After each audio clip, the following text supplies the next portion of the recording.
বাংলাদেশের মুক্তিযুদ্ধের ইতিহাস কি ধীরে ধীরে বদলে ফেলা হচ্ছে? জাতীয় জাদুঘর থেকে কেন সরিয়ে ফেলা হলো মুক্তিযুদ্ধের গুরুত্বপূর্ণ কিছু অংশ? কেন আগের মতো দেখা যাচ্ছে না বঙ্গবন্ধু শেখ মুজিবুর রহমানকে ঘিরে আলাদা গ্যালারি? আর ঠিক এমন সময়েই কেন তৈরি হচ্ছে নতুন জুলাই স্মৃতি জাদুঘর? আন্তর্জাতিক জাদুঘর দিবসের প্রাক্কালে এমন এক বিতর্ক এখন দেশ জুড়ে নতুন আলোচনা তৈরি করেছে। আজকের এই প্রতিবেদনে জানাব বাংলাদেশ জাতীয় জাদুঘরকে ঘিরে ওঠা সেই আলোচিত অভিযোগ, দর্শনার্থীদের প্রতিক্রিয়া, কর্তৃপক্ষের ব্যাখ্যা এবং ইতিহাসের উপস্থাপনাকে ঘিরে নতুন বিতর্কের বিস্তারিত। ভিডিওটি শেষ পর্যন্ত দেখুন, কারণ শেষের দিকেই রয়েছে জাদুঘর কর্তৃপক্ষের বড় ঘোষণা। 18ই মে আজ আন্তর্জাতিক জাদুঘর দিবস। এবারের প্রতিপাদ্য বিভক্তি বিশ্বের সেতুবন্ধনে জাদুঘর। আর এই বিশেষ দিনকে ঘিরেই আলোচনার কেন্দ্রবিন্দুতে উঠে এসেছে বাংলাদেশের সবচেয়ে গুরুত্বপূর্ণ ঐতিহাসিক প্রতিষ্ঠান বাংলাদেশ জাতীয় জাদুঘর। রাজধানীর শাহবাগে অবস্থিত এই জাদুঘর শুধু একটি প্রদর্শনশালা নয়, বরং বাংলাদেশের ইতিহাস, ঐতিহ্য, সংস্কৃতি ও রাজনৈতিক স্মৃতির অন্যতম প্রতীক।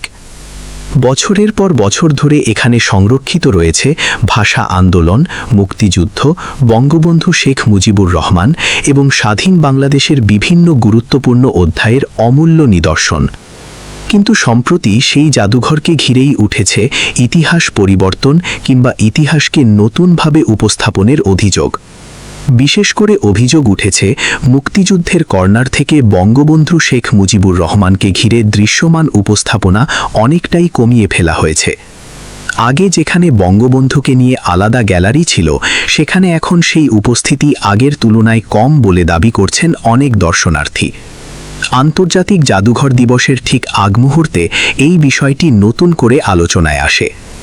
পরিবার নিয়ে জাদুঘর পরিদর্শনে আসা যাত্রাবাড়ির বাসিন্দা রায়হান কবির বলেন, তিনি মূলত মুক্তিযুদ্ধের ইতিহাস কিভাবে তুলে ধরা হয়েছে সেটি দেখতে এসেছিলেন। কিন্তু জাদুঘরের ভেতরে ঘুরে তিনি হতাশ হয়েছেন। তার দাবি, বঙ্গবন্ধুকে নিয়ে আগের মতো আলাদা কর্নার বা শক্তিশালী উপস্থাপনা আর চোখে পড়ছে না। তিনি বলেন, স্বাধীনতার ইতিহাসে বঙ্গবন্ধু এত বড় একজন নেতা, অথচ সেই গুরুত্ব অনুযায়ী উপস্থাপন এখন আর দেখা যাচ্ছে না।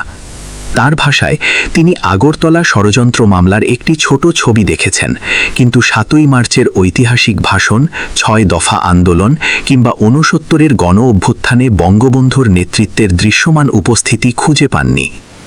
রায়হান কবির আরও বলেন, মুক্তিযুদ্ধের কর্নারেও আগের মতো আবেগ বা গুরুত্ব তিনি অনুভব করেননি। এমনকি জাদুঘরের লাইব্রেরিতেও মুক্তিযুদ্ধ ভিত্তিক গুরুত্বপূর্ণ বই আগের মতো চোখে পড়েনি বলে তার অভিযোগ। তার মতে, ধীরে ধীরে স্বাধীনতার প্রকৃত ইতিহাসকে আড়াল করার একটি প্রবণতা তৈরি হচ্ছে কিনা সেই প্রশ্ন এখন সাধারণ মানুষের মনেও উঠছে। একই ধরনের মন্তব্য করেছেন মিরপুর থেকে আসা দর্শনার্থী শাহনাজ পারভীন মিলা।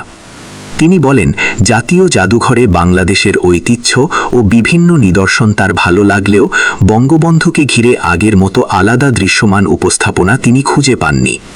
শুধু তাই নয়, মুক্তিযুদ্ধ এবং মুক্তিযোদ্ধাদের নিয়েও আগের মতো শক্তিশালী উপস্থাপনা নেই বলে মনে হয়েছে তার কাছে। নওগাঁ থেকে আসা আরেক দর্শনার্থী খাজা মাইনুদ্দিনও একই ধরনের পর্যবেক্ষণের কথা জানান। তার মতে, জাদুঘরের ভেতরে ইতিহাসের কিছু গুরুত্বপূর্ণ অংশ আগের তুলনায় অনেকটাই সীমিত মনে হয়েছে। আর এসব কারণেই এখন প্রশ্ন উঠছে, জাতীয় জাদুঘরে কি সত্যি ইতিহাসের উপস্থাপনায় বড় ধরনের পরিবর্তন আনা হচ্ছে? তবে এসব অভিযোগ পুরোপুরি অস্বীকার না করলেও ভিন্ন ব্যাখ্যা দিয়েছে জাদুঘর কর্তৃপক্ষ। বাংলাদেশ জাতীয় জাদুঘরের কিপার ও পাবলিক এডুকেশন বিভাগের প্রধান আসমা ফেরদৌস বলেন, মুক্তিযুদ্ধ কর্নারের কিছু অংশ সরানো হয়েছে, এটি সত্য, কিন্তু কোনো ঐতিহাসিক নিদর্শন ধ্বংস করা হয়নি।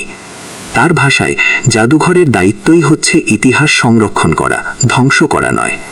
তিনি জানান, গত বছরের রাজনৈতিক অস্থিরতার সময় জাদুঘরে হামলা কিংবা ভাঙচুরের আশঙ্কা তৈরি হয়েছিল, আর সেই কারণেই কিছু প্রতিকৃতি ও গুরুত্বপূর্ণ নিদর্শন সাময়িকভাবে সরিয়ে নিরাপদে সংরক্ষণ করা হয়েছে।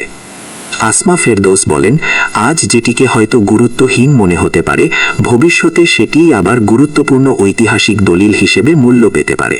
তাই কোনো নিদর্শন নষ্ট করার সুযোগ নেই। একই ধরনের বক্তব্য দিয়েছেন বাংলাদেশ জাতীয় জাদুঘরের মহাপরিচালক তানজিম ওয়াহাবও। তিনি বলেন, ইতিহাসকে একপক্ষীয়ভাবে নয়, বরং গবেষণাভিত্তিক এবং ধারাবাহিকভাবে উপস্থাপন করতে চান জাদুঘর কর্তৃপক্ষ। তার মতে, শেখ মুজিবুর রহমান ১৯৭১ সালে যে ভূমিকা রেখেছেন, ইতিহাসে সেই ভূমিকাকে অবশ্যই যথাযথ মর্যাদা দেওয়া হবে।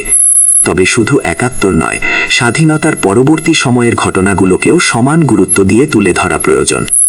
তানজিম ওয়াহাব বলেন, বাংলাদেশের ইতিহাস মানে শুধু ৭১ নয়, এর সঙ্গে রয়েছে ৫২ ভাষা আন্দোলন, ৬৯-এর গণ অভ্যুত্থান, স্বাধীনতা পরবর্তী রাজনৈতিক বাস্তবতা এবং সাম্প্রতিক সময়ের ঘটনাও।